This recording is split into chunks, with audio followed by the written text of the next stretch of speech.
Alright. Hello everyone, and welcome to my channel. My name is Jenny, and this is Creating Crafts with Jenny. And so I've got...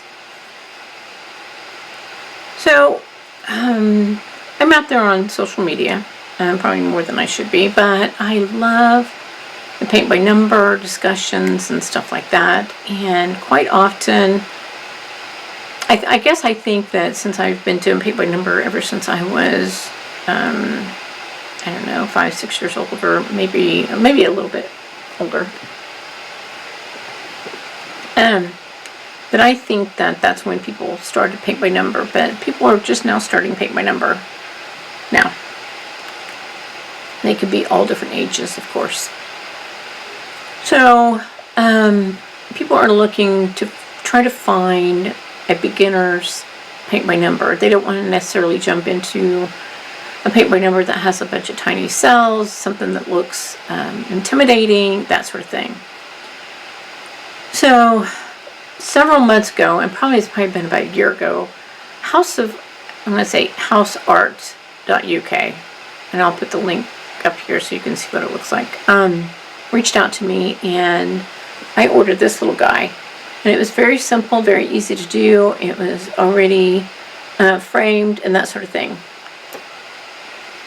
Loved it. Loved their paintbrushes, and I have other paintbrushes over here. They actually send decent paintbrushes when they send their paint by numbers to you. They don't send, they don't send this stuff to you. They send you this, which is absolutely crazy, right? Yeah, they don't send these, they send this with every paint by number that they send.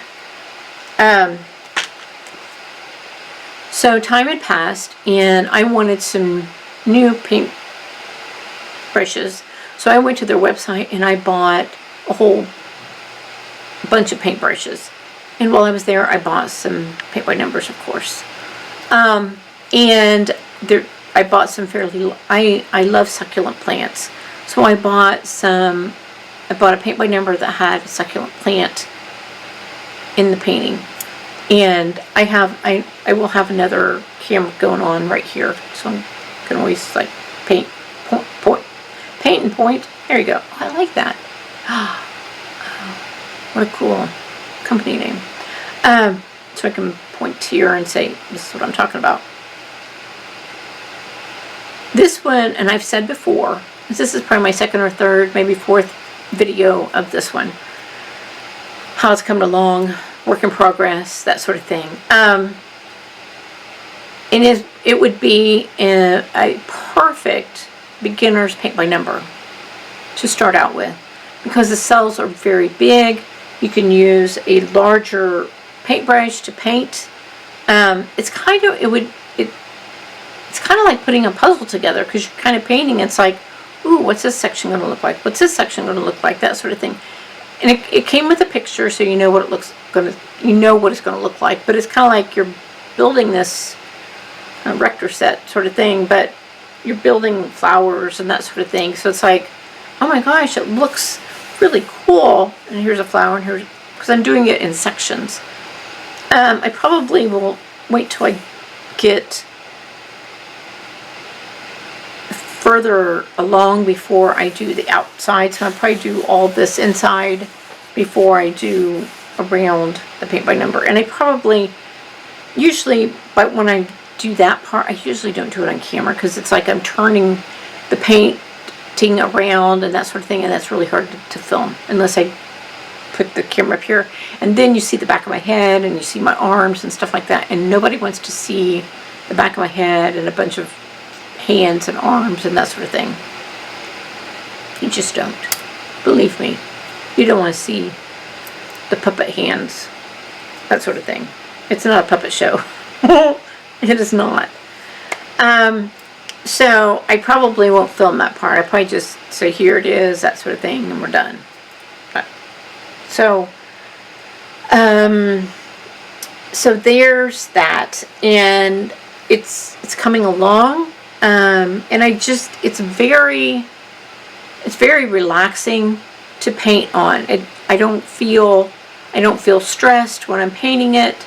I don't feel anxious or an anxiety when I'm painting it. It's very relaxing. It's enjoyable. And I'm loving every minute of it. And that's, I hope that that's what paint by number is for a lot of people. Do we display some of our paint by numbers? Yeah, we do. A lot of them, in what I do for you guys, is they just kind of hang in the closet as completed paint by numbers, because I just do it for sport. I do it for fun. Do I hang some of them up? I do. I have a few hanging up in my house, and that sort of thing. If somebody wants one, I'll give it to them, that sort of thing. But other than that, I don't. Yeah, I don't.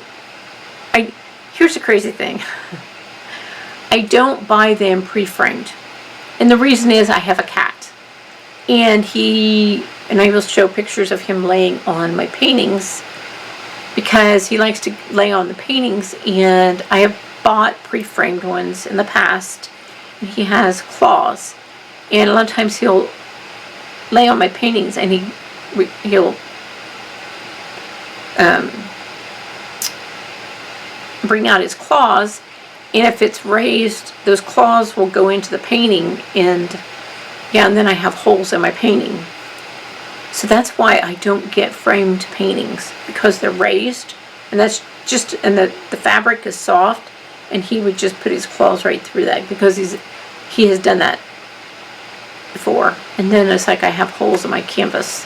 So that's why I buy canvases that are not framed.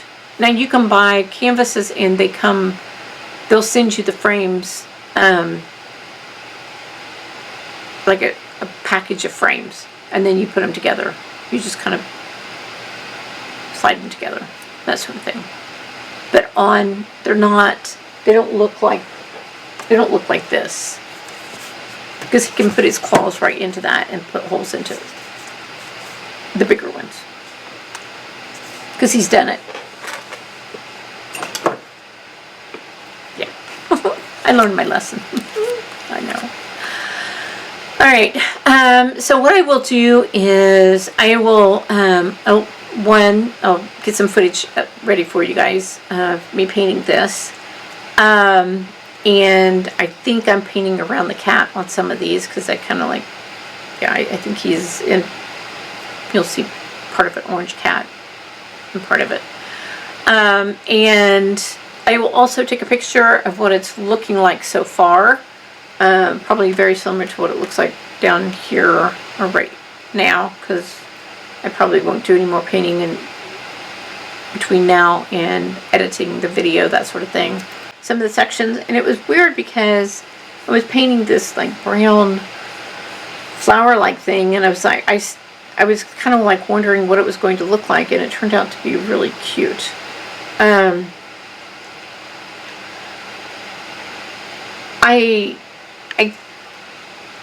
I've added a little bit of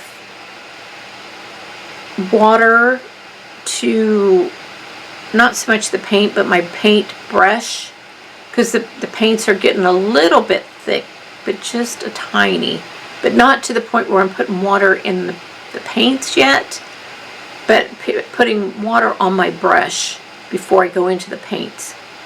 And that is a method that you could use to, because you can, there's so many methods out there.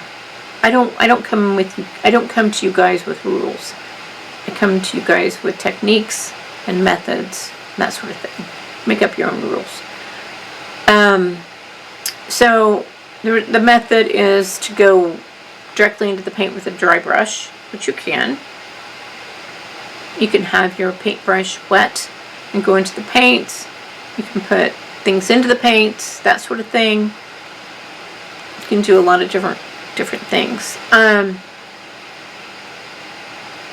I was seeing some white spots, and I did treat a little bit of area up here with the gesso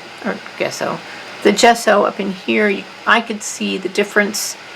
It really didn't make that big of a difference, so I didn't treat the entire canvas. I just wanted to do a section to see if I could see a big difference with the browns. And I did a bunch of brown down here, and to me it looks fine. So I did not do the entire canvas. I just kind of wanted to experiment. That's what I enjoy with Paint by Numbers, is kind of playing around and experimenting with methods and concepts and that sort of thing, and then sharing with you, hey, this is what I've tried, this is what works, this is what doesn't work, that sort of thing. So there you have it. Okay, so I'm going to get off here, and I've got some other things I want to do today. And what I always tell you guys, go out there, be absolutely awesome, do your thing, and I'll see you in my next video. Talk to you soon. Bye.